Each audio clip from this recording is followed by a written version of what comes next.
Hey, it's another week, which means it's another PetaPixel podcast. It's me, Jordan Drake, and I'm joined by my friends Krispy Kreme and Yes. Chris Niccolls. And we were trying to come up with a fast food restaurant for Jaron, but we've got Jerry Bees off of Jolly Bees, but nothing good. So if you have a good one for him, please drop it in the comments below. That'd be really useful for me. This is a podcast where we talk about the latest photo and video news, but before we get started, I always like to kick things off, learn a little bit about my co-hosts, and apparently I went too far last week with according to the commenters, they all like amusement. Well, thank you, everyone. Yeah, I got flack for my being delightful. Your delightful question. Anyways, I'm going to not put you on the spot quite as much. I got an easy one this week before I just really start throwing weirdness at you again next time. So, guys, I want to know, what's your bucket list activity that you've never done, but you definitely want to do before you kick it? I'll go first, I guess. It's not piloting a giant realistic Gundam. It is... I would really love to do a tour of the Caribbean. And I mean, like, all the islands, do all the, like, pirate history stuff, drink rum on every single island, fish like crazy. That would be great. That would be, like, a fantastic dream. Like, now, here's the real question. Would you want me there for that? Is this like a Chris and Jordan go do a Caribbean tour series, or do you want, in your dream bucket list scenario, am I as far as possible on another continent when you partake in this? I just don't think you'd enjoy it, to be honest. You've never really, like... He loves water. Expressed much of a historical, joy when it comes to the golden age of piracy. I mean, rum. You don't even really like to drink rum, and you certainly don't like fishing. So I don't know. And I could stay on land with the rum. I played like Assassin's Creed Black Flag, so I've got fair enough. I'm not a huge fan of the Pirates of the Caribbean franchise. I'll admit it right now. We'd barely see each other on this trip, anyways. So because I'm going to be out in the flats fishing. So you're more than welcome to tag along in my Caribbean dream. Yes. Jaron? I'm never gonna, you can't have a bucket list item where it's an implausible sci-fi future where you get... No, you can. That's fine. No, it's not. That also is not. I'm just saying, I'm just mentioning Chris is saying that I would love to pilot a Gundam, which is true. Whoa. No, I said for me, it wasn't. But it's a reference to what I would like. I have no idea what you'd like to do. I don't know if you even like Gundam. I don't know. Is that a thing? No idea. I would like to go to my family's homeland in China. It is something that I have not been able to do for a variety of reasons. Mainly that China is not a pleasant place to visit there's just a lot of... I don't feel comfortable being told, there's hoops, and I don't feel comfortable being told what I can and can't think or say. Right. So, it's not a fan of it. My mother, I would like to go with her. She's never been to China either. So it would be nice for us to both go. But I don't know. That is a true bucket list sort of thing. I know, before COVID, we were kind of getting the ball rolling on maybe visiting Shenzhen because there's so many camera companies based out of there. So maybe this is another situation where we could roll work and pleasure into. I want to travel with your mom. That'd be great. That's Jordan's bucket list. Jordan's bucket list is he wants to travel somewhere with your mom. Anywhere, doesn't matter.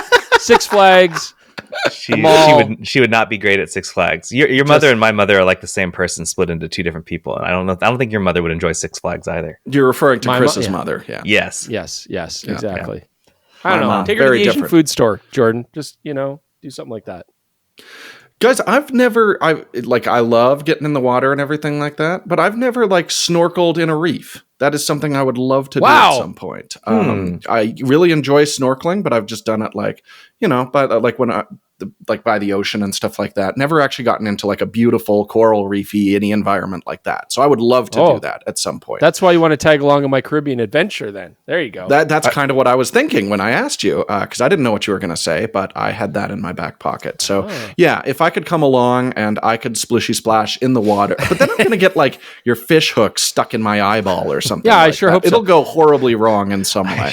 Your bucket list is quite easy to achieve though. So we can certainly do that, because I have done that, and it's full of joy. It's fantastic. You'd love it. The happiest I ever saw you was at the Emerald Pools in Maui. And that wasn't snorkeling, but you were surrounded by fish. So I could feel them against me. It was a beautiful like biting your toes. moment. And so like that times 10, if you actually go to a that's coral what I reef, want. it's beautiful. All right. That's an easy one to do. Well, guys, we got a lot to talk about on the podcast here. We got some news. There's a drone ban moving forward a little bit. But our main story is we got the Z6 III. We talked about it quite a bit with Ted Forbes last week.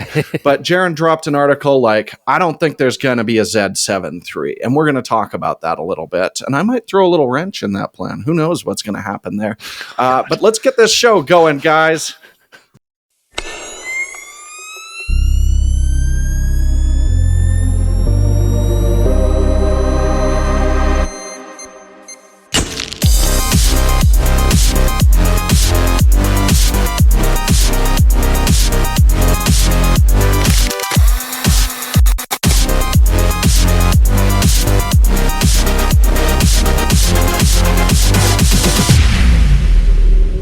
Okay, today's episode is once again sponsored by our friends at OM System. So thanks, OM System, for your continued support in making the PetaPixel podcast possible. So many P's. That was a lot of P's.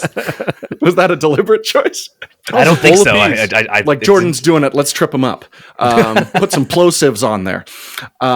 OM System Ambassador Chris Eyre-Walker's photography and filmmaking career has taken him across the world. However, some of his favorite photography locations are located right in his backyard in East Belgium, a place I want to visit. I have been campaigning for this. You know what? You already got one. Just drinking Trappist beers. Yeah, that's actually one that I think is another one. Is I would like to go drink Trappist beers in Belgium. I want to go on a Trappist beer tour. And I know Jordan loves it because every time he comes to California, we got to go to that place and get Trappist beer. So yeah, we'd all love it, but you already blew your bucket list item. You already blew it. Sorry. Okay, if you only all get of one. a sudden all the coral reefs disappear, which is happening. This is happening. My backup. Yeah.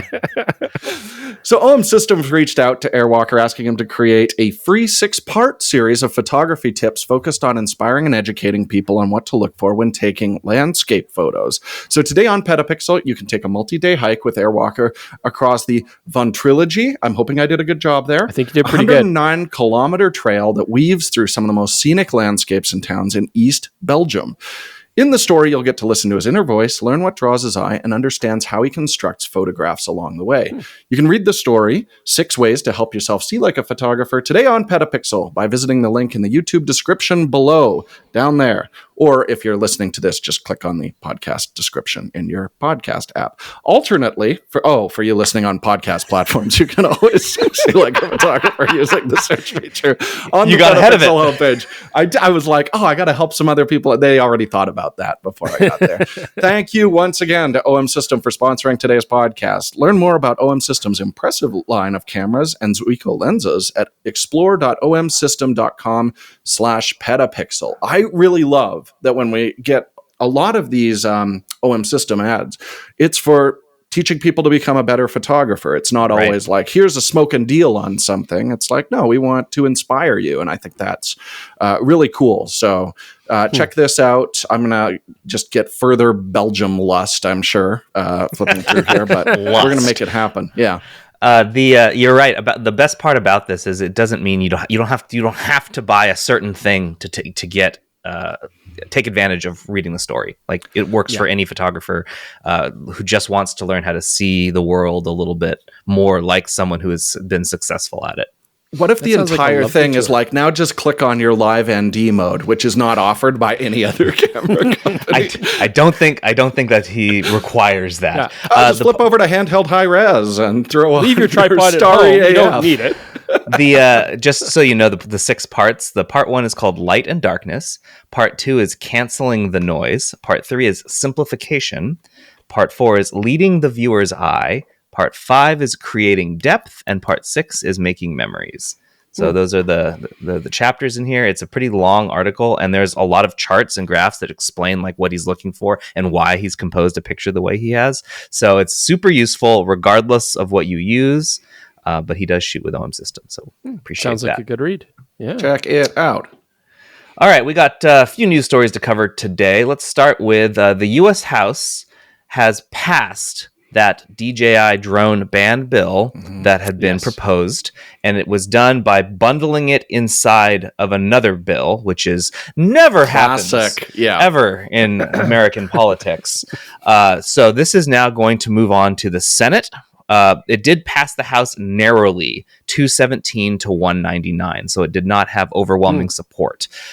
So when it goes to the Senate now, they will see the bill as it was presented to them, bundled in with the other. It was like a Defense Act bill, and they can choose to change things about it. If they do that, they'll make amendments. They never stay the same. They have to. It never does. They have to go back to the House and get it repassed if they change it. But given that the margin passed in the House, I would think that it has a strong chance of passing the Senate. Yeah, absolutely. I do want to point out one quote in this article that is just the most ridiculous. So Stefanik said, DJI drones pose the national security threat of TikTok, but with wings, which made me almost spit my coffee this morning. But that's just the type of hyperbole we expect from U.S. Congress right now.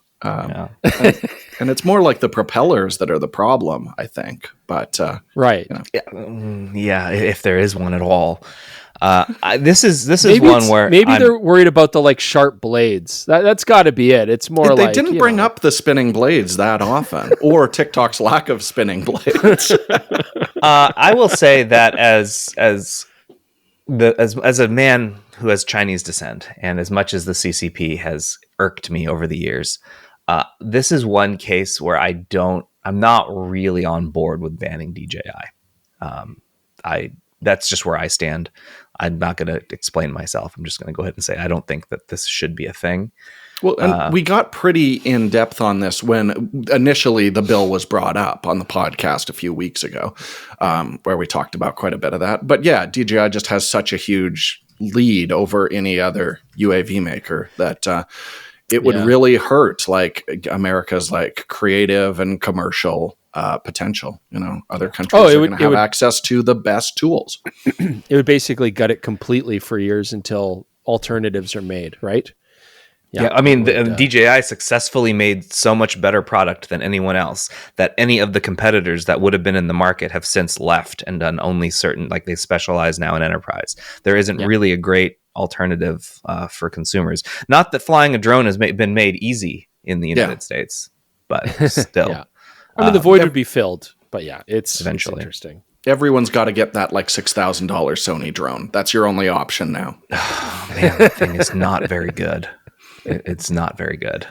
We had, they haven't updated it much, and we've asked to test it since they have updated, and they have like not been super forthcoming. They didn't even want us to test the original, like they didn't want to send us one, so we had to acquire one our own way, and it did not test well in like any circumstance. And it was a guy who's like a specialist in drones, and he could not get this thing to work right for a variety of reasons. So that stinks that Sony's drone is not a viable alternative, but I don't think right now that I can say that it is.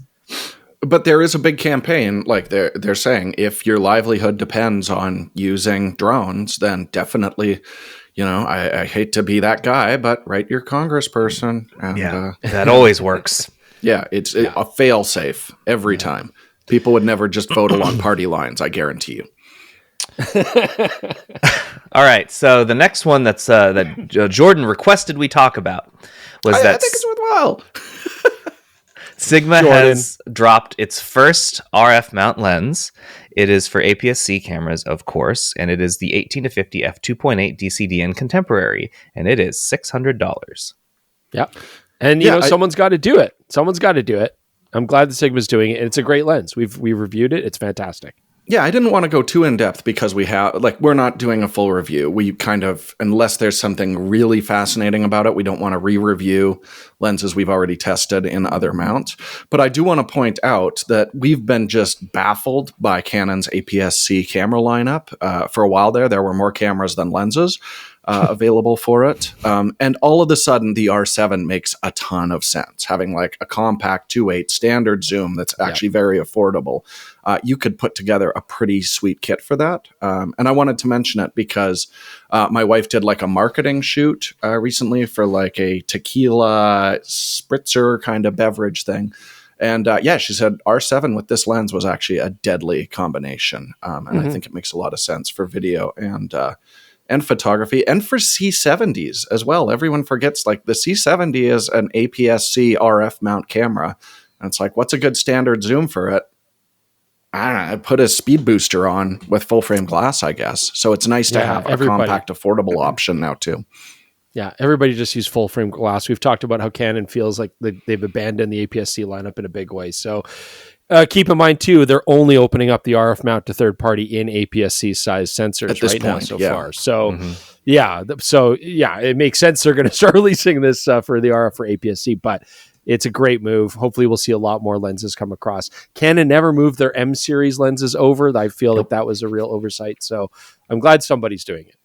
Yeah, but even in M mount, there wasn't a good Canon 2.8 standard zoom. No, so this is really compelling, I think, for a lot of people. So just want to let you know, if you're one of those Canon APS-C shooters, this is something you should definitely take a look at. Yeah, and it's a great lens. All right. So this should not come as a surprise, but the Pentax 17 is selling really well, at least on pre-order numbers. This comes out of Japan, where in Japan they are required to state if there is going to be any reason that anyone who would purchase something in a pre-order would not receive something in a timely manner. And that is a statement they put out. But in addition to that, even in the United States, Ricoh was selling pre-orders for the Pentax 17 on its website. They aren't doing that anymore. They have stopped accepting orders. So they are currently at capacity there, and it's not clear how many dealers will get. But kudos, popular. They did what people asked them to do, and they're being rewarded for it. We were just at the camera store the other day, and I was asking the owner there, Peter June, like, when was the last time you had this many cameras from Pentax for pre-order? And we're thinking maybe the K10, which came out before we started doing a YouTube show. This is a huge hit for them, considering they're a fairly small camera manufacturer. And they're going to have trouble producing enough of these things. But it means there's a lot of viability to their film cam. What are they calling it, Jaron? Like the film camera project? Yeah. Film camera project. Yeah. So hopefully we'll see some more, more advanced cameras for like enthusiasts, things like that. But it's promising. I think it's cool. What do you think, Chris? I mean, we kind of wondered if it was going to be a gamble or not, right? I mean, because it could have done two things. It could either been a fringe amount of people buy it, and the rest are just like, this is stupid, I don't want it. So clearly, what excites me here is that it's nothing to do with image quality. It's nothing to do with the fact that it's half frame. It's nothing to do with the fact that there's tons of cameras available in the used market. There is still an absolute demand for new products like this in an analog field. So that's really promising. So hopefully not just Pentax. I mean, it'd be great to see Pentax make more cameras, but there's other companies that are making film cameras too for analog. And this is exciting because it means, there's obviously a market here that it can bear new products, albeit expensive ones. Go ahead. I really think Fujifilm is a great example for this, where Instax is basically funding their R&D for their mirrorless cameras. I hope it's something similar for Pentax. If they get a nice influx of cash there, then that might mean we do see more development on their DSLRs as well, which would be kind of cool to see. I'm starting to shoot some film again because I'm using my dad's camera. I went out and bought some film this past weekend. I'm going to try and shoot some more. I still got a new lens on Chris's recommendation. I got the 28-28 AIS. Yes. Ooh. And I've used that. Can tell immediately that it's sharper than the other lens that I had, the 28-35. Looking through the diopter, I'm like, oh my God, my eyes aren't bad. That lens is actually bad. Yeah. So and what did I say about the 35mm f1.4 AI? You told me to avoid it? To not I used more colorful language, but yes, avoid so it. I was at a local store in Portland, and I said I wanted a wide angle, and I mentioned that I was fond of 35, but he brought out the 28 I asked for, but he also brought out a 35 f2, and that thing was also gorgeous. It's a nice lens. But the 28 I decided that I don't need another 35, and I should try shooting. The 28-28 is gorgeous. It's got close range correction. It's beautiful up close. It's actually a decent macro lens. Sharp. way better focal length than 35 millimeter. The 85 f2 is also really nice. I do highly recommend the 85 f2. For portraiture, I actually have two lenses already. I have a 50 and I have the 105, so I don't need The another. 105's classic. Yeah, Right. I don't really do a lot of portraiture, but if I do want one, I have a better lens than that right now. So I love the fair 105. I'm But partial to the 85 what I was f2. going to say was the cost of film, the actual purchasing price of film isn't bad. Like I went and I bought 3 rolls, and like one of them was like $7, one was like $12. It was What not. It film was did not you bad. buy? I want to know. I bought Ilford IPF. I can't remember now. They're in a bag upstairs. But hold on, I'll bring it up. I wrote them FP4 down. probably. FP4. There you go. Yeah. Yeah, we shot some of that. The one that I am like what I happened to notice was it wasn't necessarily the cost of the film. It was the development that was more. That's where like it's it gets you. Yeah. So that's why I'm kind of like the half frame thing that Pentax is doing makes even more sense when I'm over there handing out my own money to get this stuff. So I got Ilford Delta, Ilford FP4, and Kodak Gold. And I didn't spend that much money. That was not that hard. It was when I was looking at the development cost. Processed. Yeah. And then also like they're scanning. And they do. So this place is one of the only places left. I think it is the only place left in Portland that will do optical enlargement and like optical. Cool. Like they do really nice scanning there. And they charge for it. And I'm going to pay them because I want them to stick around. This store was cool. I'm bringing you both there the next time you're in Portland. It is a Shout really them out. cool What's store. the name of it? Blue Moon. Blue Moon Camera and Supply, I believe is what it is. Or you just get your own chemistry, you stick to black Camera and and white, you get machine. some dev tanks, you develop your own film, and then you get like a Nikon DSLR with the adapter, the slide adapter, and then you can just like scan your own stuff. I do actually have a room here that I could turn into a dark room, and I'm not going to. That's too much work. I would rather give Blue Moon Camera and Machine some money to do it. Anyway, we're going there the next time you guys are in town. Sounds great. Can we drink Blue Moon Belgian style beer when we go there? You mean the Coors branded wheat beer? Yeah, sure. It's not a great beer, but it's fine. I'm trying to keep the Belgium theme going. Okay, this is my chance. Blue Moon is perfectly passable when you're in an airport bar and they don't have anything else. Although I would rather have Coors Light. I don't hate Coors Light either. I love Coors Light. I'm sorry. Sound off I'm in not the comments. Give Jaron what he deserves for that statement. I don't hate Coors Light. Chris Bud likes Light is Budweiser. undrinkable. I like Coors Light. I don't like Coors. I like Coors Light. See, I like Budweiser, but Bud Light is the only beer I've ever had that I didn't finish. It was so disgusting. Oh, it's terrible. So, but Budweiser's the king of beers. And you've never had a BLP either. And I think and you I should don't. have a BLP. Coors Banquet's all right, but Coors Light is one of the only Light's light great. beers I'll drink. Yeah, it's got to be super cold though, because then you start tasting it when it's not cold. Yeah, but it's actually not bad. Always the sign of a good drink. One thing I want to mention, because I saw something on Threads and I thought it was worth pointing out. I want to contextualize these the notes that come out from companies that say that their pre-orders are too high. There was one from Panasonic for the S9, and this one now is on the Pentax 17. So on the S9, one that might confuse you is you will see a note from a company that says, hey, we can't make enough of these. But then you go over to like B&H or Adorama and you can buy one right now. There's no delay or anything like that. Some markets are heavily prioritized, and the one that you live in may very well be heavily prioritized with stock. You can't look at what your country gets and think everyone gets that. And here's what's somewhat sad is Japan tends to get the shortest end of that stick. They get a pretty low supply of a lot of cameras, and they have to wait a while. I would argue Canada actually gets the short end of that stick. Canada is such a low priority when it comes to photography and stock numbers. It's tough. Do you guys have S9s at the camera store? Do you know? We'd always run into that. I don't know. I could make a call and have an answer for you by the end of this podcast if you want me to look into that. I'm just curious. But like Australia is another one. Australia, the Pacific Islands, Japan, Canada. So like just because you can get one does not mean that when someone says that you should have pre-ordered if you really wanted it, does not mean that it isn't true.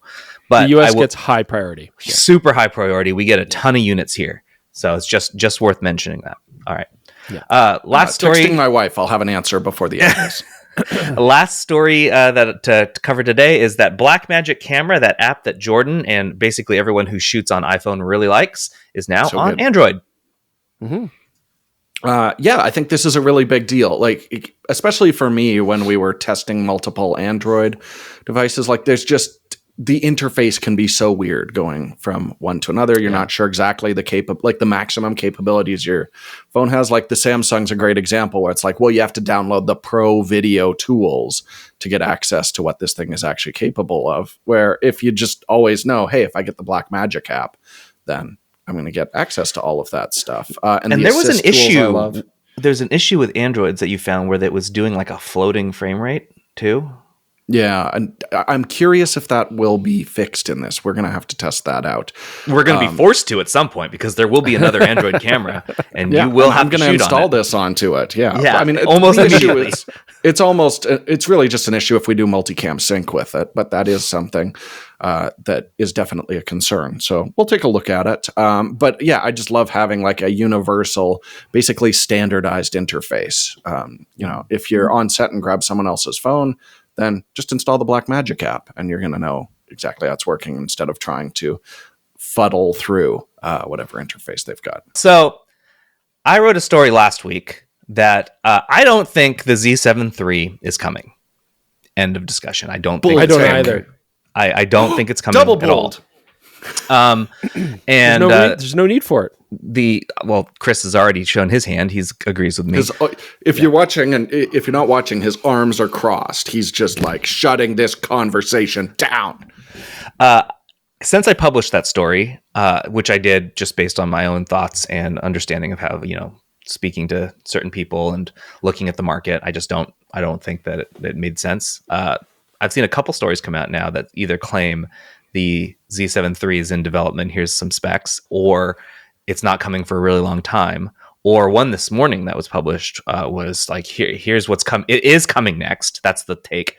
It's definitely the next camera from Nikon, and here's what I think it'll have. So I also got an email from Malte that says, "Hi, Jaron, I just read your article and really wonder why you did not mention the possibility of a Z7 III with a 60 megapixel sensor. Maybe you can touch on that in the podcasts. Listening to which never fails to put me in a good mood. Thanks for that." So, Malte. I'm furious at Malte because I thought I was onto something here, and then he just snipes it from me. Okay, go ahead, Jordan. I propose a camera that I think would actually make sense in the current lineup and sell. Because the reason Chris is saying like there's no need for the Z7 III is we have a high-res, very capable Z8, and the price is relatively low on that, considering what it's capable of. And I think a lot of the price on that camera comes from the fact that it is a fully stacked sensor, which are expensive to produce and give you like fantastic burst shooting and video capabilities. But there are still some people where that's not a priority. So here is my theoretical Z7 III that I think would actually sell. And I want to know what you guys think, okay? Okay, so we've got a Z6 III body with the new Z6 III EVF, the 5.76, super bright, totally rules. The same AF algorithms, because autofocus performance is also dependent on sensor readout speed. So there's going to be some differences here. And the same IBIS, okay? So basically, Z6 III, we put the 60 megapixel sensor in that got email poached from me. That's already shown up in like Sigma cameras. It's clearly something that Sony's not just keeping to themselves right now. I say they do away with the fully articulating screen that some photographers absolutely hate and will buy any alternative to make a statement. And they do the two-way tilt design that we've seen on like some Fuji bodies. There's another company who was using that too. What was that, Chris? Kind of like the two-way hingey kind of thing. You talking like what the Fujifilm does? Yeah, like the Fujifilm. Someone else did something like that. I don't like that design. Okay, Chris doesn't like that design. I actually don't mind it for photography. I think it works really well. And some people like to have the screen centered with the camera. But then you put on the A1's 1/400th of a second sync mechanical shutter on that camera. And again, there's just a few companies making shutters. I don't think Sony is making their own shutter. I think they're buying it from someone. I say Nikon, again, swoops in, grabs that. Then you get Z7 II video specs, which are admittedly kind of uninspiring, but that sensor isn't great for video anyways. But the Z6 III video interface, because it already exists, it's already out there, so you might as well use it and get waveforms and things like that. But then Nikon's just playing catch-up. They're playing catch-up to cameras that already exist. No, this camera doesn't exist. This is basically a top-of-the-line mechanical shutter. There's nothing that has this kind of high resolution with the faster sync speed on it, and you charge $3,300 for it. What about the A7R5? The A7R5 has a slower sync speed on it. Sure, the simple truth is people don't do what we do every week where we're bouncing back and forth between brands. If you're invested in Sony lenses and you just want the best mechanical shooting experience and you want to shave a little bit of money off the Z8, I think this camera would appeal to some people. I'm not disagreeing with you. I'm not saying like, it can't be like, oh, Jordan, you're crazy. They shouldn't do that. Obviously, if they want to make another camera, that would make sense to have a higher resolution body. I just don't think it's necessary. 45 megapixels is already plenty. The Z8 gives you so much more versatility because of that faster scanning sensor. You are going to lose that when you go to a higher resolution sensor. You're obviously going to lose video capability. Nikon's making a big push right now for making very hybrid cameras and doing a great job at that. So yeah, I mean, sure, I have no problem with it. Yeah, it wouldn't anger you, but I feel like it's existed. No, of course not. I just think you're making a product that's not as compelling. I mean, it's kind of catch up to what is already out there. I think the other issue is, while there are going to be listeners, and I hear you, I know you exist, that are like, I must have a mechanical shutter for that half stop of dynamic range. I will die without it. That's and I know a guy who won't stop saying this to me, and I'm like, my dude, Blair Bunting, there are only like 4 of you that are that hung up on that quarter half stop of dynamic range. Yeah, most people. And by most, I mean like really most, don't even realize it's gone. So like, and the sync speed too. Also Blair Bunting. Also I'm making a camera for Blair Bunting. You're making a camera for Blair, yes. And he desperately wants this one because companies have stopped really making this camera. And there's a reason companies have stopped making this camera is because they don't move very many of them. It takes, you have to invest in the line to build it. Like the physical line, I'm talking about the manufacturing line to make this camera. Yeah, you could repurpose one that you're making, but if you're selling Z6 IIIs, why are you going to stop making those to make this one? Or you have to build a whole new line to go alongside it. And it would just be a very niche product. It would be niche. Yes. Yeah. Where would you price it? Where's the price? Is it going to be Jordan says 33. Yeah, an $800 premium over the Z6 II. And that's cheaper than the Z8. Yes, the Z8 is still at $4,000 right now. So kind of smack like dab in the middle of it. Close to what we used to see, in that D810, D850 kind of range was always just over $3,000. I think they would sell them, but not a lot of them. They would sell fine. And I don't know that Nikon wants to do the fine. I think they want to sell lots of whatever they make. Yeah, I just keep thinking, like, if I was a portrait or landscape photographer primarily, and you had the theoretical Z7 III I just pitched and the Z8 available to you, would pick the Z3. The Z7 III would make more sense. Yes. Yeah, now, in that case, yes, but that camera doesn't exist, so there's nothing wrong with the Z8, and the Z8 works very well for what you just described.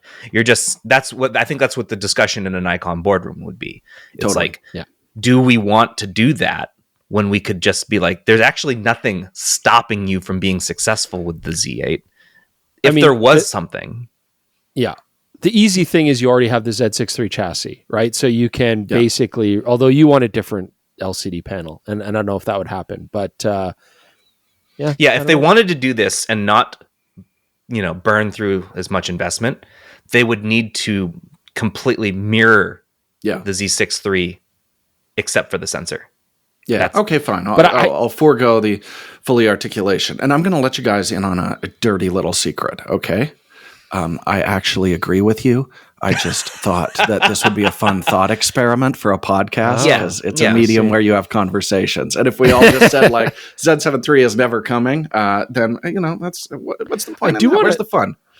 And so while we're having this conversation, I do want to bring up, like, we talk about having better shutters with faster sync speeds, that the Sonys are using. But at the same time, it's like, I don't know who is making the shutters, like, as you just said, but I also have never really seen, like, other brands sharing the same kind of stuff like that. I mean, the only kind of stuff that comes across even close is sensors, right? Where the company will have their own requirements and they say, oh, well, we asked the manufacturer, most likely Sony, that we wanted to tweak this and that. So now it's our sensor. Okay, whatever makes you feel good. But when it comes to hardware, I don't really think there's that much crossover. And I'm asking this more as like a genuine question. Like, yeah, I'm curious. Who does make the like Sony has some really nice shutters. We don't see them in other bodies, right? Like, so I wonder how often, it's not like they're going to a store and saying, oh, I'll also take the blah, blah, blah. I think they do that with the LCDs. Like, yeah, panels, yeah. Sure. Yeah. Panels, sure. Yeah. EVF panels, you'll see same spec across shutters. It seems to be actually shutters always seem to be like one. They're very specific. Shutters can't you can take the panel that they make the LCDs out of and then just chop it into small pieces, and that same panel could make its way into a computer monitor, but also be sliced up and put inside of a camera. So yeah, that makes sense. But a shutter is a shutter. There's nothing else. Plus, there's always size issues with the actual chassis and where do we incorporate the IBIS unit and stuff. Like, we always hear the manufacturers are custom making shutter mechanisms so that they could fit other parts in their bodies. So I don't know if it is as easy as just saying, oh, well, we'll take like a little bit from camera A and a little bit from camera B and a little bit from camera C, and it'd be an ideal camera. But yeah. I do think it's interesting, like that sensor, or that shutter rather, has only ever been in the A1. Like, it's wild to me we didn't see that in the A7R5, because the A1 has a wonderful stacked sensor, so the electronic shutter is totally usable. I'd like to see that in a sensor that is not as ideal for it, like that. Maybe they made that shutter mechanism like custom for that camera, and it was so expensive to make that the A1 is, of course, a ridiculously priced camera. It was always brutally expensive. Yeah. So So, kind of bringing us back, since neither of you believe the Z7 III is necessary, that's not to say that it'll never come. I don't think it'll come. I'm happy to be wrong. I'm wrong a lot, but I don't think it's coming. I'm happy to be wrong too. Its price doesn't make as much sense in the line now. I'd probably still take a Z8 though. What would you take? What will come instead? So Nikon's got to make another camera at some point. What's their next camera? And then the next camera after that? Oh. So I think they have to do something APS-C or just let it go. Yeah. I believe think that Z52. Correct. I think that's the next camera. Chris? I guess I'm just thinking about that. It's like, I don't think the ZFC is selling that well, even though it's like one of the most gorgeous cameras of all time. The Z50 never sold that well. Well, the Z50 was not a very performant camera. It was fine. It was very it reminded me of the Canon APS-C issues that we were talking about earlier. Yeah. It's just like they're not making custom lenses for this. It doesn't have much to set it aside. I do think they could make like a very high, especially now that they got third-party lens support, a very high-performing APS-C camera. If they do it, if they stay with like very basic, then I don't think anyone's going to care, and that whole side of their business is going to dry up. The only other question I have is the Z5 does sell. That's a popular camera, and all they'd have to do is slap the old Z6 II sensor in there and their new processing, and suddenly you've got like a pretty ripping entry-level full-frame camera. Yeah, Nikon, I agree. Nikon should make a new entry-level, affordable mirrorless full-frame camera. So it'll probably be one of those two cameras, I think. It'll either be a Z50 or a Z5 II. The only thing that comes to mind is like the Z9 could really use an update pretty soon. I don't know how soon, but at the same time, like, what would you really change about it that would be that dramatic? Yeah, it'd be like new viewfinder potentially, but the new sensor is still cutting edge. Totally, but let's also agree that, Z6, Z7, when the two versions came out, it wasn't a dramatic upgrade. I mean, basically processing power, and that's important, but it's not dramatic, right? Especially to the end users. And the Z6 III is somewhat dramatic from the Z6 II, right? Huge. 100%. Yeah. And I feel like the Z9, it's a great camera, but it's kind of now languishing, right? Not only because the Z8 is so effective and it's lighter and it does almost the same thing, but also like, it is a little weird that those cameras are basically identical except for body size. Yeah. I've never seen a company do that before. I just don't know what you'd have to do to really make it more interesting, more compelling. Yeah. I'm wondering, I don't think we'll see one this year. Possible next year. No. But I got asked this before too. It's like, well, what about another Z9? I'm like, what are you upgrading? What are you changing? There's nothing wrong with it. It works fantastic, except for in the snow. Don't shoot anything in driving snow. But other than that, it's fantastic. We need to test that again. It's been like 2 firmware versions since the last time we shot in the snow with that. Back to Yellowstone. You could do, they haven't done S versions yet. They could do a Z9S with the new viewfinder and the new IBIS. Like or if you X. just threw those two in. Yeah.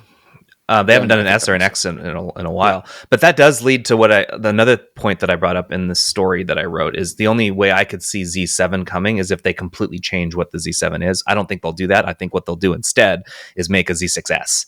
And actually, I don't know that they'll do this. I'm hoping they will, now that they also have red. That makes so much sense to have the Z6S, which puts the open gate recording that Jordan wants on there and shutter angle. And also, down the line, I think this camera will come before they do this, but down the line also to do either NRAW or a red code RAW. Either, your choice. They'll do both internally. I don't think that will happen at launch. I think they'll do that later. They seem to want to keep them separate for now, and I don't think we'll have to wait 3 years to get this camera. We're going to have to wait 3 years to get the next red camera, but not the next video camera from Nikon. I think this makes a lot of sense. I think it'd be pretty easy for them to implement. I think it could come as soon as the end of this year, early next year, if they choose to do it. What do you guys think? I think add a tally lamp and a fan to that wish list. And baby, you got a stew going. A stew. Chris. Anyways, if the Z7 III does come out, let's give credit where it's due to Malte. Right. Oh, yeah, right. Do you have no comment on a Z6S? Sure. Why not? Sure. Great. Oh my gosh. It'd be fantastic. I loved filming with the Z6 III. I mean, I don't know if we emphasize that as much as I you really did would like to, but I had a blast shooting with that camera. So to have something a little more video optimized would be fantastic and really compelling, I think, for a lot of people. They're going to call it a Z6 Red, and it's going to be cool. That would be cool, actually. Would you shoot the show on that camera, Jordan? Very potential. Like I've talked about this before. Like if suddenly, like I love a Z6 or the Z6 IIIS, the Z6S, whatever they wind up calling it. Because I do love the Panasonic glass. I think that really keeps me locked into the system and some functions like open gate recording that I do use constantly, especially for shooting our B-roll. But if Nikon opened that up and brought out maybe a few more video optimized lenses, then hell yeah, I would seriously consider it. I've really enjoyed my experience using Nikon cameras for video. Whoa, hold on. What? No. It's just, I guess it's hard to please. Like he's all over the place. I've heard this before. We'll see. I'm skeptical. Hard to beat Panasonic. Yeah. Because the new Panasonic full frame is going to come out. I need a lens with a mechanical focus clutch. Like that is something I use all the time, and that would really be a step back for me to lose access to that. Yeah, and then Panasonic's going to come out with a new full frame video camera, and it's going to blow your mind. So I think we'll just see. Just see. Okay. Well, if any of you have thoughts on what, do you agree, disagree with us? Like how strongly, and do you have any wish list items? Just curious. Put them in the comments below. Let us know. We'll take a look at those. Respond to them if we think they're good. Maybe I'll throw some at the end of the episode next week. We'll see. But with that, we're going to move to what have you been up to? I'll go first. Oh, Jordan. Because we've got a water shortage that has been discussed on Still? this podcast before. It's still going on. It's going to be going on for a little while still, it sounds like.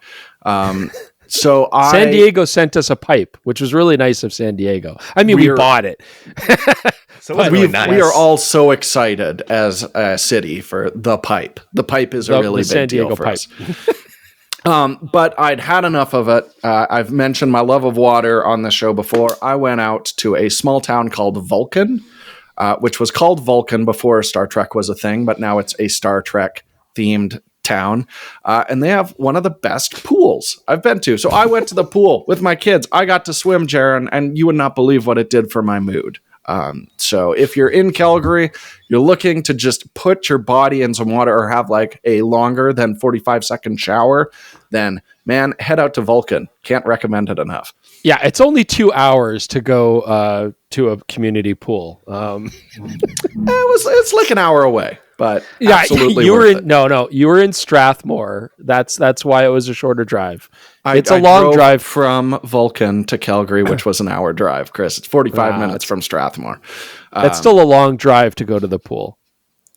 Yeah, I don't care. Some people are like, because you're not a pool person. You don't like the water. So this holds no appeal for you. I thought you had a swim membership, Jordan. I do. They closed all the pools in Calgary because of the water shortage. So There's a water shortage. Yeah. That's all right. Yeah, it's dramatic times. That's Chris? cool. You drove to another watershed to go to the pool. I think that's great. And you know what? Vulcan's a cute little town. They've got like a neat little Star Trek museum. Yeah, I mean, I don't think anybody's ever driven to Vulcan and not then gone to that, because that's what you do. And it's kind of cute. You can It's put like on going to costumes, Salt you Lake can City and needing to see Space Jesus. You have to do it. On that topic, totally I went to a small town diner in Vulcan, and they just had like a giant framed picture of the Last Supper. And it's like, man, I'm not eating in small town restaurants enough. I don't see stuff like this in the city. Nothing like aliens and Jesus together in one The two town. go hand in hand, I suppose. Yeah. Chris, what have you been up to? Well, it's what I guess what I have been up to. What I'm going to be up to is I've been getting the trailer ready to go out again. That's a lot of work, pumping out the antifreeze and dewinterizing it, cleaning it out, all that kind of stuff. Because we're going camping, aren't we, Jordan? We are, to a place which also is not tied to Calgary's water supply. So I'm going to shower and swim there too. It's going to be great. It is a 2-hour drive away. Yes, we're going to go to Drumheller. We're going to camp out for Canada Day. So very excited for that. When's Canada Day? July 1st. You guys just have to be slightly different. Your Thanksgiving has to be a slightly different day, and then your Canada Day. Yeah, no question. And our Thanksgiving's a far more reasonable time. Yeah, far more reasonable. Cool. Well, I have been not doing much except cleaning my yard, but what I wanted to share was that yesterday a package arrived from our friend Kristi Odom, and she sent me this card. That has like this is very Kristi. Tiger. You know, Kristi. This tiger. The face it's making too. She's been on the pod. Watch that episode. She sent me some prints of hers. Oh, very nice. That are beautiful. Quite nice. This is this one, but the one that I specifically was like, if I ever want a print of yours, Kristi, it's got to be this one. And it's that whale shark picture. I'll try and get the reflection off. There it is. That is such a good picture. Look, it's even signed. It's very nice. Dang. She also sent me this coin. Let's see if I can get this to show up. Yeah, it's a Nikon Ambassador coin. Come on, camera. There you go. I didn't even know they made these. What can you buy with it? The respect of your peers. Nice. If you show up at the Olympics with that coin, do you get access to a special lounge or something like that? I hope that there is something that this coin is actually required for. Yeah. Is it like John Wick where you get to trade it for like a camera or something? I don't know how many of the fetch quest. I think when you become a Nikon ambassador, they send you like a limited number of these, and you can give them to people if you want to. It's and very Kristi chose to give me one, so I'm going to go put this next to my my Slack, the camera that we went, the largest camera we made. They gave us a coin there too, and I don't know what to do with that coin, so I'm going to have a coin collection of they're all about this sized too. So. That's what I wanted to share with y'all. So thank you, Kristi. Nice. Your pictures are beautiful. I'm going to get these framed and put in my office. Okay, let's get to some tech support. Got a lot of speak pipes today because I'm trying to catch up on how many we have. We actually have time. Yeah, I know. Yeah. Tons of speak pipes to get through. Some of these are pretty good. So let's get started. Philip from Germany. Let's listen to what he's got to ask. Hey guys, Philip from Germany again, still loving the podcast. My question for you is, if you could only have one lens for everything and you're only allowed to use one lens and you would need to use it for family stuff, travel, personal photo projects, what would it be? Would it be a prime or a zoom? And I guess for Chris, it's obviously a 35mm prime. But if it's a zoom, would it be like a standard zoom, like a 24-70? Would it be an ultra wide zoom? would it be like a super zoom, like a Tamron 28-200, or maybe the 35-150 from Tamron? Yeah, maybe you have some thoughts on that, and yeah, loving the show. Yeah, Chris would absolutely have the 35. That would be his desert island lens. I'd get a zoom lens, a 35-35 zoom, and it'd be great. Yeah. Or like a 34 to working on a 34 to 36 mil now. Yeah, 34 to 36 mil. That would make me so happy. You monsters. It's going to be an f1.4 though. What would it actually be, Chris? If I could only pick one lens, I would want something like the Canon 28-70 f2. If I was forced to, that's it. One lens for the rest of your life. That's all you can shoot. I would love to have something longer than 70, but we're working with restrictions. I'm fine with 28. But then I'd be able to shoot low light, shallow depth of field, some portraiture. Yeah, 28-70 f2. Now, I'm only carrying around one lens, so it's heavy. Who cares? All right, hold on, you guys. Jordan, why don't you tell people what you would pick? My dog is saying, can I please leave this room? So you go ahead while I let my dog leave this room. Absolutely. Your dog speaks English? My favorite focal length is by far the Panasonic 10-25, which is a 20 to 50 millimeter equivalent. And I want a good full frame equivalent for that lens. Like I know there's the Tamron 17-50, but I wasn't a huge fan of that. You give me like a full frame 20 to 70 millimeter f2.8 with a focus clutch on it, and hot damn, I will be living on that. I do like a little extra wide angle on my lenses. Is there a reason that hasn't been made? I mean, other than the lens that Chris already said he liked, that's very similar. Is it just because they're big? The Sony is nice. Yeah, like the Sony 20 to 70 f4 would be very close to that, but I would like a little shallower depth of field with it. Yeah, the closest thing is that Tamron lens. I love the 20 to 60 Panasonic kit lens, the 8 to 25 OM lens I've shouted out repeatedly, but none of those are giving me the really shallow depth of field that I'd love to see. So somebody make me the 20 to 50 f2. No, know what? 2.5. Let's step it up. Oh, jeez. Now you're just being silly. You never shoot the shallow depth of field anyways. Rarely. Very rarely.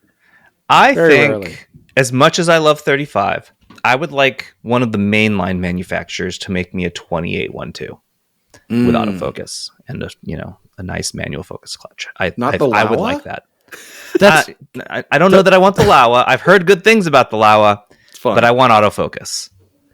Okay, but just the context of the question was, you're only allowed to have one lens, and it's for everything. Okay, family stuff, travel, personal photo projects. Yeah, I heard you. A 28 mil for all that stuff? I don't have a family. Okay. Yeah. Got him. He's got no response. He's like, he's right. He doesn't have children to photograph. Shoot. We need to do a podcast on what happened to 28. I think it's maddening that no one is making professional 28 millimeter lenses. It's super weird. Yeah. Chris is just flabbergasted. He's got nothing for me. We're going to move on to an email from Jack. Are there too many sensor size options on the market or too little? Seems like 4 might be a solid amount, but it can also draw a lot of confusion. Any thoughts on that? I think we're good. I think the market's kind of leveled out the way it has. Micro Four Thirds, APS-C, full frame, medium format now. I don't know. I think you'll always have fringe sizes as well, but no, I think 4 is pretty good. You're basically doubling your light gathering with all of these. That's why it kind of makes sense, right? But I do think if someone ever makes you get to medium format, then it's like 2/3. But if that's kind of the exception. I think that's just as big as they could affordably make a wafer for it. But if someone makes a different shape, I'd be very curious what that comes out with. I still think, a square sensor or something like that would be really interesting. But for the time being, I think the way they've set it up, it's easy to do the math. It's just like, oh, I'm getting twice as much light every time I make a step up until I get to medium format. Yeah. All right. So this next one, it's pretty long, and it's got some pictures. So I'm going to read it to you. And you guys can respond in kind. This is from Amaro Tuninetti. It's an email. Hi, y'all. Huge fan of the podcast, website, and YouTube. Sorry for the long email. I have a question spurred by your recent Fujifilm and Nikon ZF discussion on the podcast. 8 years ago, I moved on from my Rebel T3i and got a Fuji X-T20. I loved it for the size, design, JPEG quality, and price. I started getting more serious and buying bigger lenses. So a couple years ago, I got an X-T5 and I also absolutely love using it. I think I might be bumping up against the limits of my setup, and I'm wondering where to go from here. I mostly shoot wildlife with the Fujifilm 70-300, sometimes with a 1.4x teleconverter. Oop, I scrolled too far there. We'll stars with a Rokinon 12mm f2, so he shoots astro, and general nature stuff with the 18-55 kit lens that you guys like.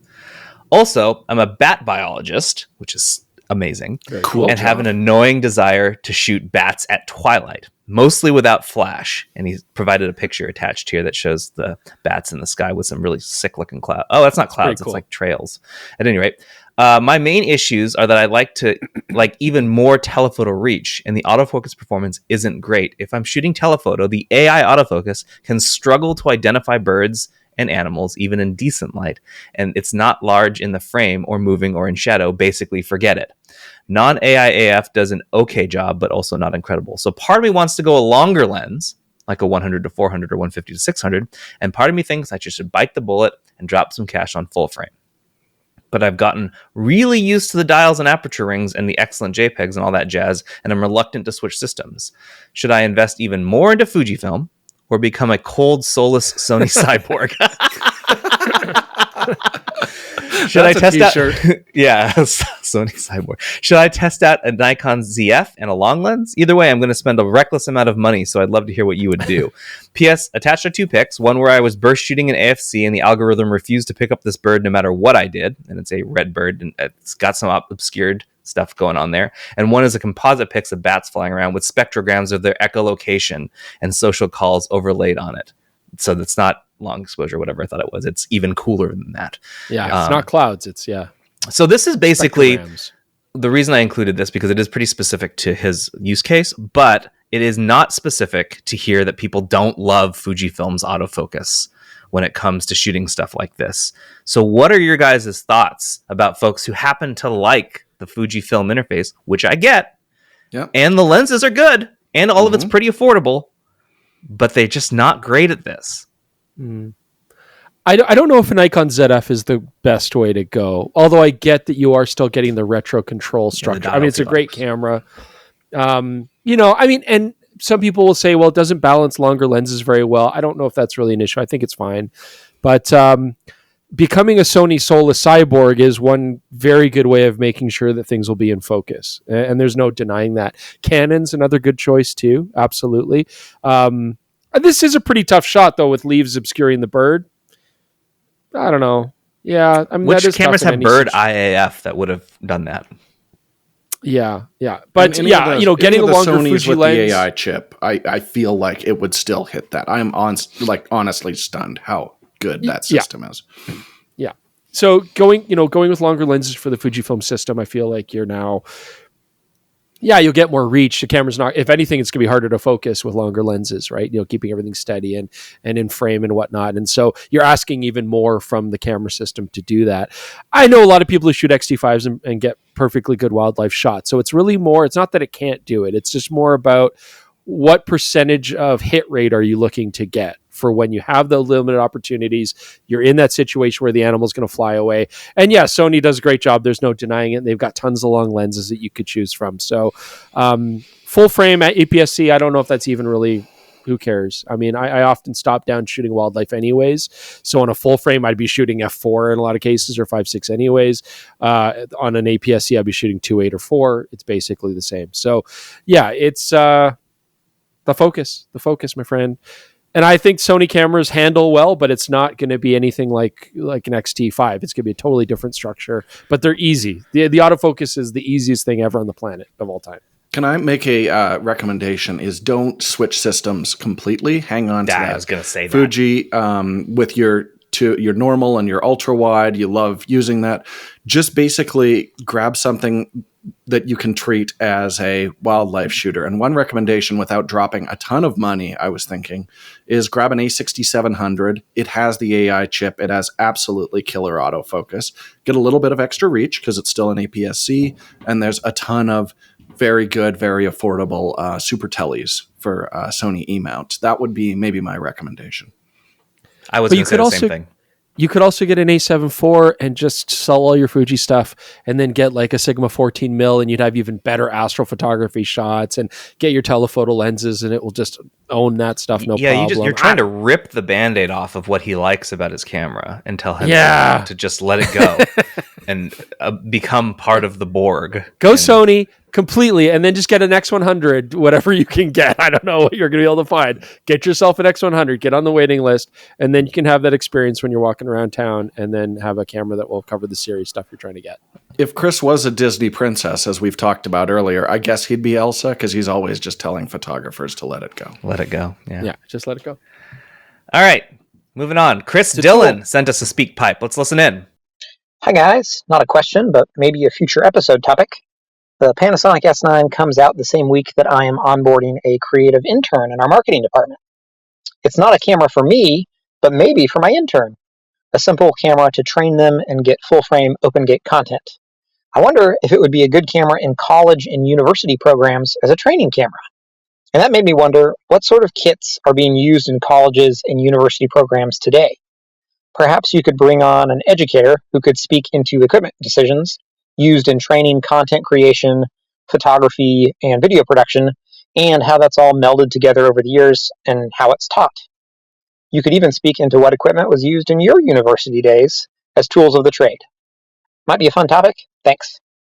I am a college educator, so there you go. We're on the show now. Hey, I'm Chris Niccolls, and I used to teach photography at a college here in Calgary. And I don't think the S9 is a great... I mean, the S9 is a great way to get a beginner into stuff. I mean, it has capability. It's pretty basic, but I do feel like you'll outgrow an S9 pretty quick, Well, and the thermals are just going to be a nightmare for doing, you're going to be recording lectures and things like that in a college. And yeah, it's going to overheat. Well, it's for marketing. The purpose is for marketing department, but it's like... Yeah, I mean, still the same thing. If you're trying to get, record board meetings and stuff like that, the cutoff times are terrible. Yeah, and I've said on the show already, the S9 I would hand to the guys fishing because it's a very simple camera. But if you are trying to train somebody, I'm doing that them so I don't have to train them, right? Whereas the idea here is you want to get this person onboarded to now start shooting video regularly. I feel like the colleges. When it was photography, they were probably a bit more loose about it. They would say DSLRs, mirrorless were okay. But the journalism program at SAIT, where I taught, and certainly the video production there, they wanted hybrid cameras capable of shooting photo and video. And so a lot of people were pushing things. Fujis are pretty popular. Panasonic certainly did really well. GH4s, GH5s, those were very popular cameras there. A lot of kids were buying those for the journalism programs. And so I still feel like something like that would be more appropriate. They're not hard to learn on, but you have far more room to grow. GH7, GH6, I mean, now we're up to these newer cameras. Those are all going to be killer ways to go. Yeah, I just kept thinking back to when I worked at the camera store, and I sent out so many, like you said, GH4, GH5s to college campuses. And I think kind of the spiritual successor to that, honestly, is an S5 II, which is a very similar price to an S9 right now. But then you don't have those issues with thermal. You get your headphone jack back. And I do think it's a more intuitive body design. Just having more physical controls on it. It might seem more complicated, 100%. But it's just quicker and easier to figure out, oh yeah, this button does that, less menu diving. I think it'd be a better option for that specifically. Yeah.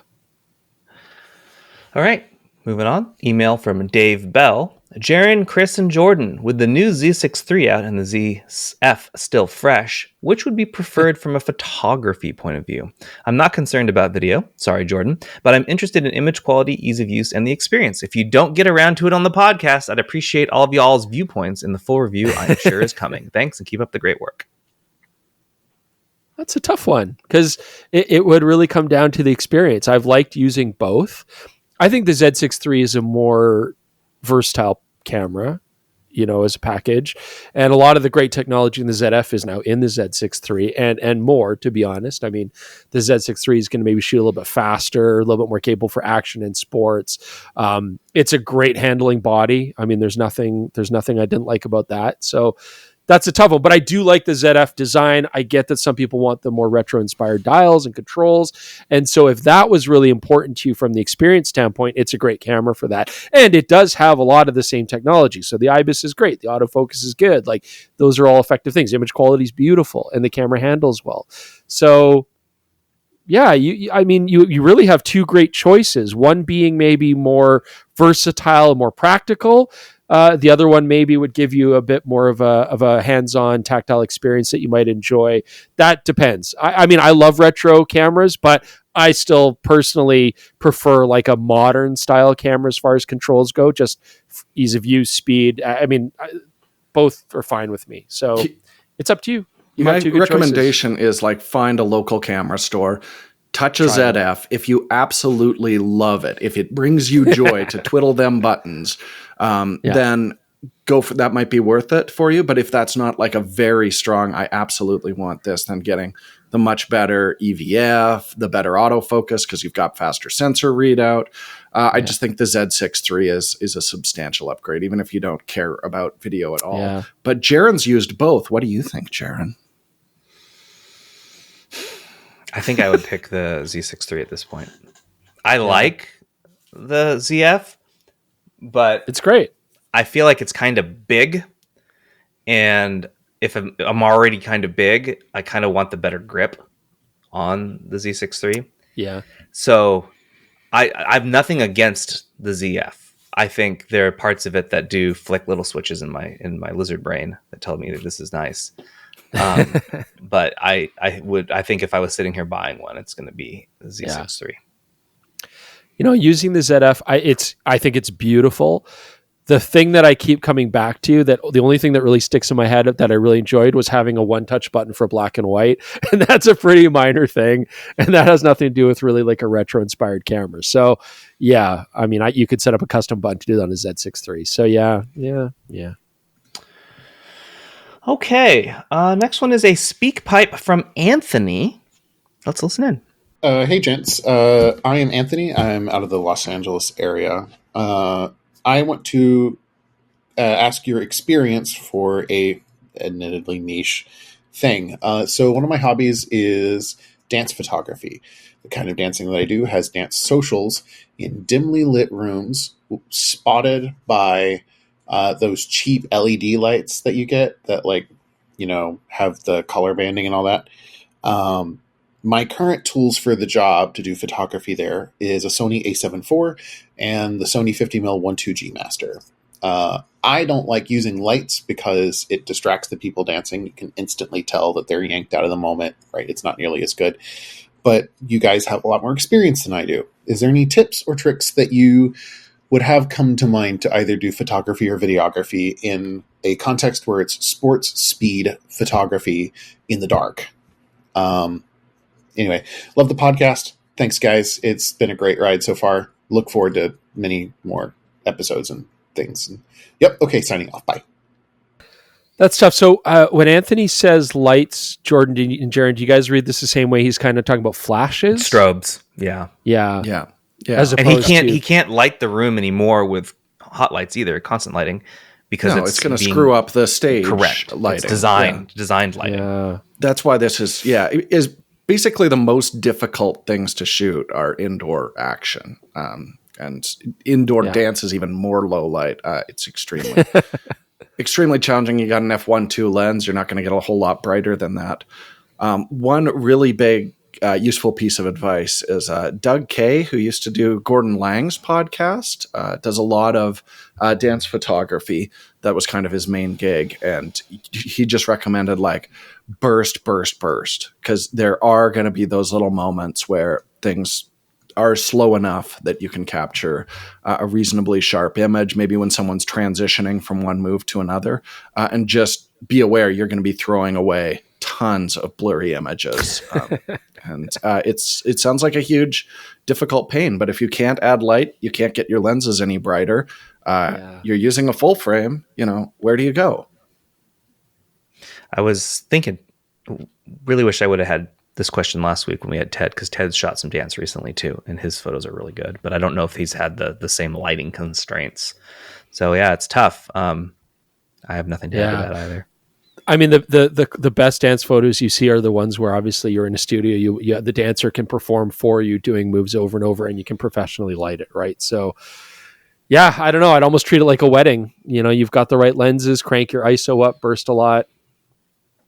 That's tough. You could ask about you. I mean, he's saying it's a dimly lit room spotted by cheap LED lights. I mean, you could maybe ask, depending on the situation, if it's in a dance room, like a dance studio, maybe you could put up large LED, like better nice, LEDs, like what's lighting us right now, like nice continuous lights. If there's a if that's constant possible. key the whole performance or something, you could talk to the lighting technician and just like, please, can I put a cob light here for the love of God? And it depends what situation it is. They very well might not, because people spend an enormous amount of time getting the lighting to capture the mood they want, and they don't want a photographer mucking that up, which I understand. Yeah. I mean, it's hard to say. Dance socials. It doesn't sound like competitions or anything. It sounds more like, people are coming, they're dancing, and you want to capture that energy. And I don't know. Yeah, I don't know. It depends if you're able to put up lights or not. That could help. It's tough. Yeah. All right. Yeah. Hopefully that was helpful, Anthony. We did our best. Ask some of the dancers if they'd be willing to, outside of that context, do some dance moves where you can repeat the moves and light up the scenario and use flash, and that might be cool. But yeah, it's tough. I get it. Okay, we're going to move on to Never Read the Comments, the section where we read every comment. And I got one here from the Final Cut camera review you guys did. It's from Graham Doty. Sorry if I missed it in the video, but is the audio from the iPhone mics, or were you using other mics? We didn't mention this, which I realized was an oversight as soon as this comment came in. We weren't sure what was going to give us the best audio in Chris's echoey living room.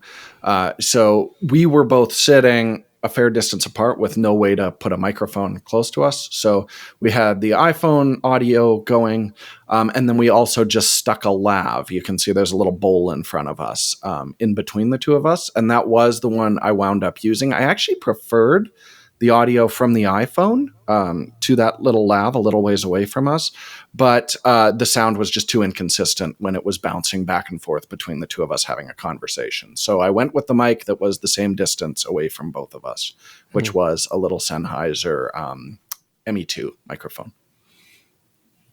Okay. Comments from last week's podcast. The Almighty Snark says, Jordan's energy and vibe as he starts the podcast never fails to get a smile on my face as he tangents to awkward questions to his friends. Thank you all so much for making this. So specifically you, Jordan. I'll make sure it's really awkward again next week. I'm going to bring the full force of irritation to the pod. Oh boy.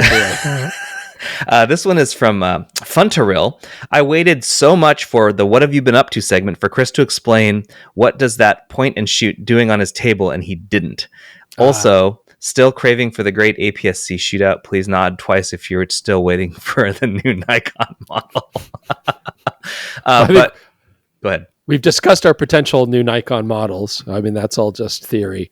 It was my little Olympus point and shoot. I honestly wasn't doing anything with it. I just wanted to have it on there for the street cred to show that I too have a vintage digital point and shoot camera, and it's for sale for $1,400 if anybody wants to buy it. I wanted to use this as an opportunity for you to actually explain what is going on your desk right now, because you mentioned that you were like working on camping. I suppose that's what the hatchet's from. Yeah, we're going camping for Canada Day. We got a fancy $2 bill. So that's what it is. It's the Canadian currency for Canada Day, and a hatchet to say you're going camping. Camping, yes. Okay. Yeah, we're chopping prices. We're crazy. The currency was a weird one. Can't get it's the $2 also a bills discontinued form of currency as well, so it's extra obscure. Yes. I always have a $2 bill in my wallet that I'll never spend, so I can appreciate the $2 Canadian there you go. bill. And I have one that I'm going to chop in half with an axe. All right, last one for the week is from Adam Spurgeon. Video idea for a slow spell, which, God help us, maybe someday will come. One beautiful, perfect. There's no such thing right now. The weird Instax backs for old medium format cameras. Hell, I'd even lend out my Hasselblad to see that happen. Hell yeah, that'd be great. Yeah. I They're all actually right. don't know much about this personally. I used to actually have an Instax back for my Hasselblad 500 CM, and it would take Fuji FP100C or the black and white film as well. And, I mean, it's cool. You get a little square. It's kind of weird, though, because on that particular back, you would get a little square on a much larger Polaroid, right? So it kind of, that was weird. And you don't want to chop it out. There's chemicals and stuff. So it kind of looks weird. And it's off center. And, it was primarily used for previewing as opposed to anything creative, right? You're previewing exposure, previewing lighting. Do I like the setup? Is the color good? That kind of thing. Pass it to the art director. Yeah, that's what we did back in the day, right? Like, you'd look at this tiny thing. What do you think? Are we on the right target? So, I think it's an interesting thing. I think on a 4x5 camera, that would be cool. Where you're actually exposing instant film, making use of the whole film itself. But there are some backs that'll work with medium format. But I think on a 4.5, that would be awesome, or at least a large format. Doesn't have to necessarily be as big as 4.5. And then I would say, I still feel like some of the more classic Polaroid land cameras and stuff will give you more of an interesting kind of effect. But you're not wrong, Adam. It's kind of a cool idea. I don't know. I don't have my 500 CM anymore. I didn't like my that camera very much. I wasn't a big fan personally. Okay. As a World War II aerial camera, fine, great, but no, otherwise not so much. Didn't love it. Okay, well, that's going to do it for the podcast this week. If we seem a little tempered, it's we have a lot on our minds. We can't go into detail about it, but there's a lot going on in all three of our brains right now that you'll be keyed into eventually. Jaron's losing his mind. Yeah, Jaron's out of control. I'm not the happiest of campers. No, whereas I'm always a happy camper, as you can see here. Bring it back to the theme. Zing! Yes. I'm always a happy camper. I'm optimistic, but Jordan and Jaron are losing their minds. Tomorrow, so the day after that this podcast goes out, really cool episode you guys are going to publish. Looking forward to that one. Another one this weekend that should be great. And then we'll see you next week for the podcast. Otherwise, that's it. I got nothing else. I'm trailing off here because I'm done. We did great. We need some kind of catchphrase to end this. Like, keep on popping them peta shots or something. I don't know. We're gonna. I'm sorry, but we're not gonna go with that one, Jordan. That one was really bad. Yeah. Okay. Yeah. I'm just gonna let that. Goodbye. Bye, everyone. All right. Bye. You did great.